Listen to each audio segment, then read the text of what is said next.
Growing up in a middle-class home, we looked like the picture of perfection from the outside.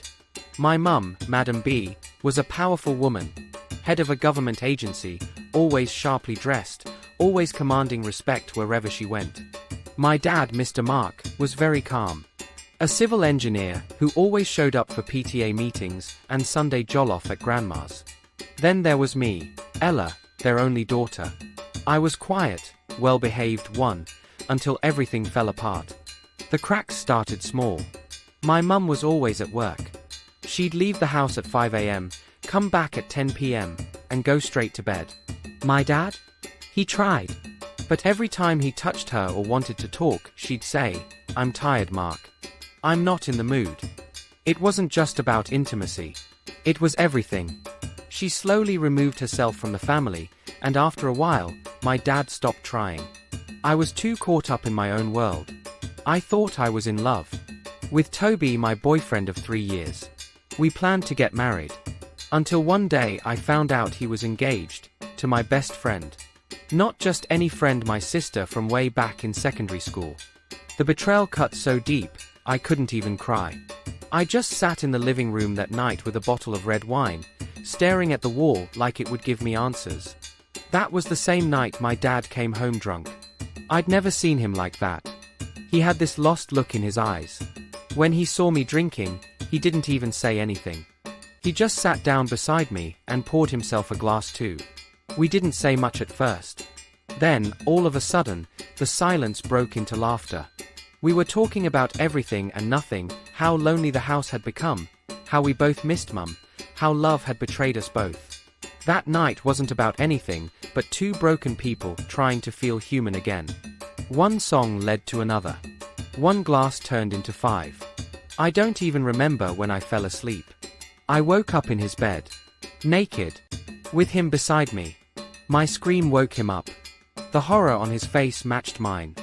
He stood up immediately, grabbed his clothes, and said, "Jesus, what have I done?" I didn't reply. I locked myself in my room for 2 days. We didn't talk. Didn't even make eye contact. I thought it was over. Later that day, my mum came back from a business trip.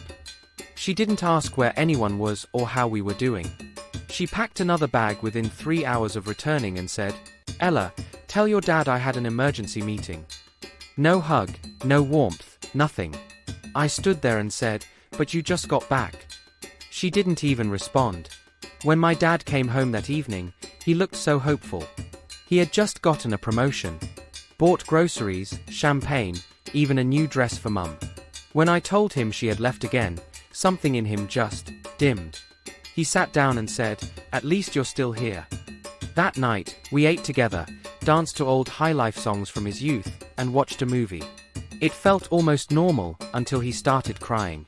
Like a grown man, just weeping into his hands. That's when I realized he was broken. And my mum didn't even notice. That night, it happened again. Only this time, it wasn't confusion or alcohol. I was just tired. Tired of being ignored. Tired of pretending to be okay. He was tired too. 2 broken people in the same house.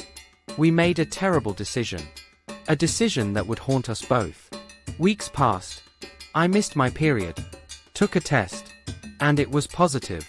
I stared at the result like it was fake. I hadn't been with anyone else since Toby. And I couldn't even imagine telling my mum. She didn't even care what happened in the house. I decided to keep it to myself, until the day I collapsed in the bathroom. I woke up in a hospital. Madam B was there, arms crossed. The doctor came in and said, "Congratulations, madam. Your daughter is 9 weeks pregnant."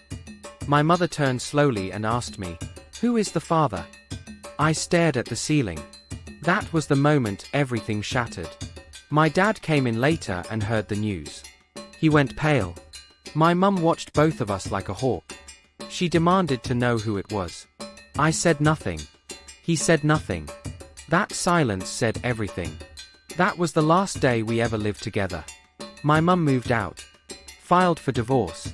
Told everyone in church that my father was a monster. My dad tried to take his life 2 months later. He survived, but has never been the same. As for me, I'm raising a child that looks like both of us. The guilt eats me alive. The shame. The silence. The fact that I didn't stop it. That he didn't either. And yet, the scariest part of it all? We never talked about it. Not once. Not after it happened. Not when I gave birth. Not even now, 3 years later. The tragedy of my family wasn't what happened in one night.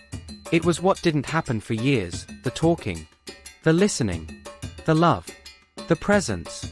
We were just 3 ghosts in the same house, pretending to be alive. If there's one thing I've learned, it's this: emotional neglect is louder than yelling. And sometimes, silence breaks people more than words could ever do.